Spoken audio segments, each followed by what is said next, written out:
All right, with us on set now to break down all of Election Day 2016 are two of our CBSN political contributors.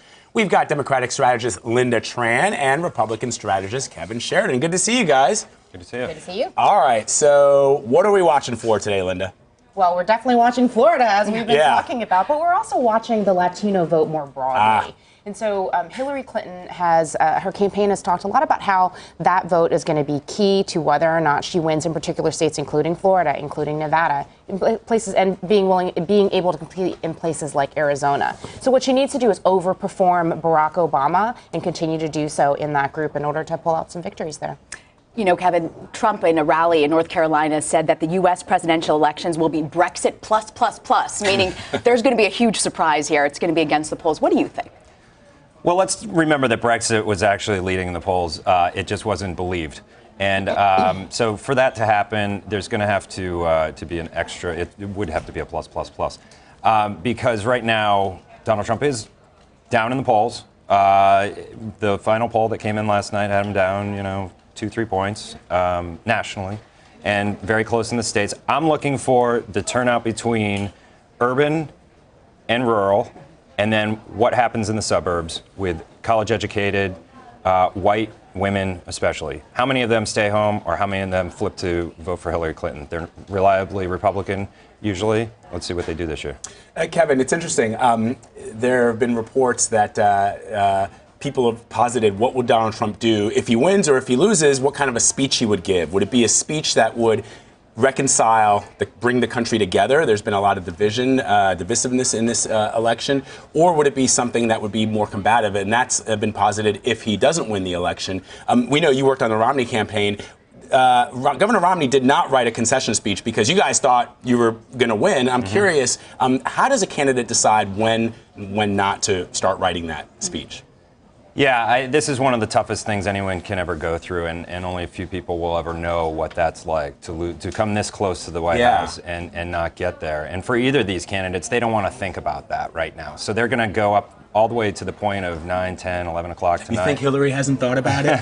Come on, Kevin. She's been thinking about it for years. Right now, I don't think Hillary's thinking about losing. Yeah, I believe that Hillary thinks she's going to win. And I think the more interesting concession speech would be hers, because I think the entire country will be absolutely stunned if Donald Trump can pull off a victory tonight. And it would be a Brexit-style kind of surprise, because nobody sees this coming. Everyone who's predicting it sees a big win. Now people are just talking about margins. I do think there will be a lot of ticket splitting, though, and so we should all be interested in what happens to the Senate tonight, because that's really where this is right now. It's whether or not enough people split their tickets in North Carolina, New Hampshire, Indiana, and places where we're fighting to hold on to the Senate as Republicans and see if we can hold on to the Senate. Lynda, there's been so much focus on the top of the ticket, but what about down ballots? Do Democrats really have a shot at taking over the Senate? There's definitely a shot. I don't think that if Democrats win enough seats today, it's going to be by a large margin that there is a majority in the Senate. The larger question over the past several weeks was really about the House. And what we saw over the last, 11 days ago was that momentum towards picking up a large number of House seats really halted. And so I think that even though all of that has played out in the last couple of days, that window of opportunity is over for many of the Dem challengers on the House side. Kevin, regardless of who wins tonight, what does the Republican Party look like tomorrow morning? In other words, in 2012, there was an autopsy report that was done about how best to not revamp the Republican Party, but make it a bigger tent. What do you think happens tomorrow? The Republican Party needs to recognize what the American voters said to them this year, and Washington in general should do the same. And that is, they're sick and tired and fed up with the way things were going. A more populist strain has emerged, and the Republican Party is going to have to adopt those parts of it that it can in a conservative and optimistic and forward-looking way, and make that part of its platform. And I think that will happen. I think it will take some time. I think some leaders will emerge. I think Paul Ryan will be at the center of that debate, but there will be others. And I think we'll go forward. And I think that this experiment that we've tried this year, if he doesn't manage to come out victorious, will be studied for a while, and we'll understand it better. But so help our viewers understand, in 2012, when an assessment was made of the party and a path forward was acknowledged, what you missed, what the Republican Party missed, I should say. Like, what didn't they get about what we've seen this year?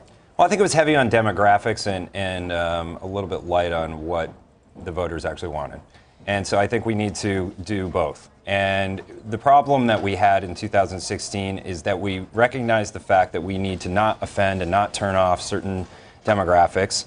And we ended up getting a candidate who did all those things. And I think every Republican recognizes that's not the way forward, but that shouldn't be the only thing voters care about. We should have a policy-driven, forward, optimistic-looking agenda, and the party should fight it out on that. And we should get beyond all this demographic stuff. Yeah, I mean, I think that Donald Trump and his candidacy is literally the antithesis of the GOP autopsy that came out. I mean, that was, from my view, and obviously I'm a Democrat, but from my view, it was an opportunity to demonstrate that the party could be much more inclusive than it had been up until that point. Then you've got Donald Trump talking about building the wall, banning the Muslims, all of these other sorts of things.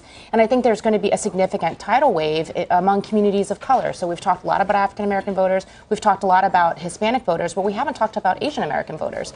4 million of them cast ballots in 2012. Overwhelmingly, they supported Barack Obama at 73%. And all signs point to them actually turning out in big numbers this cycle as well. We talk about what a divide there is. You were saying rural versus urban is a figure that you're going to be looking at. Whoever loses this election, what needs to be done to bridge the divide? Because clearly one voting electorate is going to feel very scorned. Right. Look, okay, go ahead. No, I was just going to say, I mean, this is the question of the hour, because we all have a sense of what we think is going to happen today on Election Day. But okay, that's one day, one moment. But this country is extraordinarily polarized. There are a lot of people who feel like what exists right now has left them behind, and that's on both sides of the aisle. So whomever ends up in the Oval Office has really got to tackle this head on, I think, and hopefully bring more people to the table and have a lot of people focused on healing America. And I think if Hillary Clinton wins tonight, what she needs to do is do something that is against her nature and against probably what a lot of her political advisors would tell her to do. And that is to put the country first and foremost above her own political future, do something risky. What would that be? What would that look like? Take a look at Paul Ryan's Better Way agenda or something. You know, look at something that she could find an olive branch and really pick out something in it that she could work together with House Republicans on as a sign that she's looking to move forward. Make some risky appointments. Bring in some Republicans into her cabinet.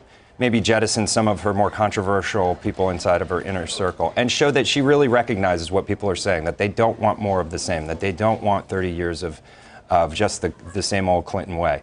They want something new. They want to be heard. They need something from the outside. And I think she needs to do that. And the same goes for the Bernie Sanders wing of the party. She needs to co-opt that as well. Lynda, I want to ask the same question that I asked Kevin, which is for the Democrats, and we've been talking about this for the last 6 months, that people are making a choice, and sometimes people feel they really don't have a choice. It's between someone that they think is dishonest and trustworthy, i.e. Hillary Clinton, and somebody who they think has made odious remarks and obnoxious remarks when it comes to race, gender, etc.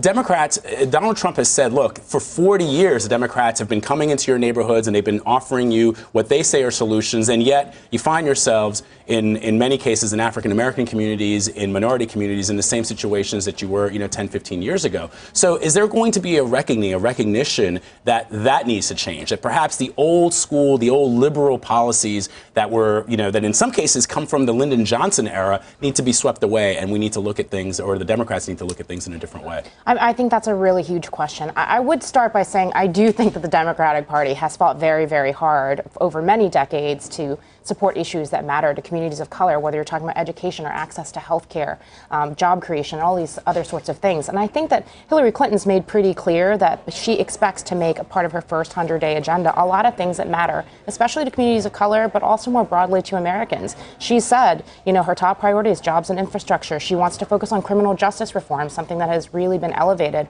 unfortunately, as part of the national conversation, and fortunately, over the last year, because it's something that people really haven't really been focused on for a very long time. She's talking about tackling comprehensive immigration reform. And those are all things that I think are a good starting place. And it just remains to be seen what kind of foundation is built for a broader and a working government under her. All right, guys, get your Red Bull, get your coffee, whatever your poison is. Just getting started. Yeah, we're just getting started. Lynda Tran and Kevin Sheridan, we thank you both. Appreciate it. Thanks. Thank you.